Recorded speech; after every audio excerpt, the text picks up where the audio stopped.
নমস্কার, আমার নতুন আরেকটা ভিডিওতে তোমাদের জানাই অনেক অনেক ওয়েলকাম। তো আজকে কি কেক বানাচ্ছি দেখে নিশ্চয়ই বুঝতেই পারছো। হ্যাঁ, রসমালাই কেক বানাচ্ছি। অনেক দিন পর এই কেকটার অর্ডার এসছে। তো আমি অনেক দিন ধরে ইচ্ছা হচ্ছিল রসমালাই কেক বানাবো, কিন্তু অর্ডার না আসলে কি করব। তো অনেক দিন পর অর্ডার এসছে ফাইনালি, তাই সব কেকের ভিডিও ছেড়ে এই কেকটার ভিডিওই শেয়ার করছি।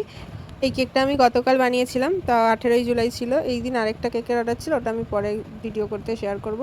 তো দেখছোই তো কতটা পরিমাণ রসমালাই আর কত ভরে ভরে আমি ড্রাই ফ্রুটস এখানে ইউজ করেছি কেকটার মধ্যে, আর খেতে কতটা টেস্টি হবে সেটা দেখে আন্দাজ নিশ্চয়ই করতে পারছো। আর কেকটার রিভিউও ভীষণ ভালো এসেছিলো। ওই দাদা আমাকে ফিডব্যাক শেয়ার করেছে, তাদের সবার নাকি খুব ভালো লেগেছে কেকটা।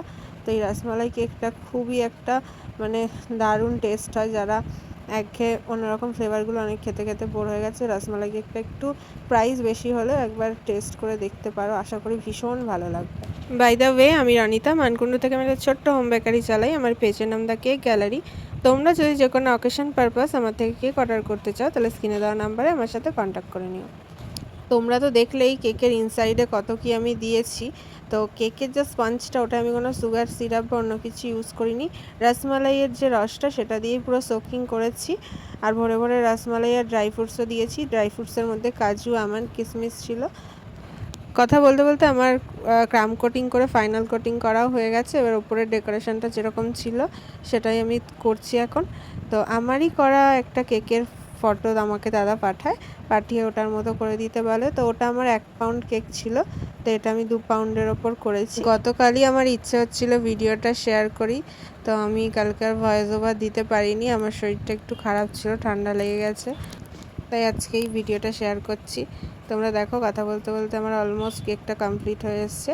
তো শুধু ইনসাইডেই রসমালাই দিয়েছি সেটা কিন্তু না, আউটসাইডেও দিয়েছি। আর ড্রাই ফ্রুটসও সেরকমই বাইরেও দিয়েছি, কেকের সাইডগুলোতেও দিয়েছি। তোমরা দেখতে পাবে পুরো ভিডিওটা দেখলে।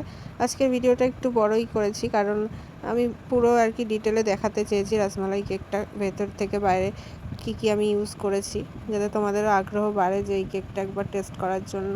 অনেকে এই ফ্লেভারটা সম্পর্কে জানো না, আবার অনেকে জানো, তাও আমি শেয়ার করলাম আমি কিভাবে বানাই কেকটা সেটা দেখানোর জন্য।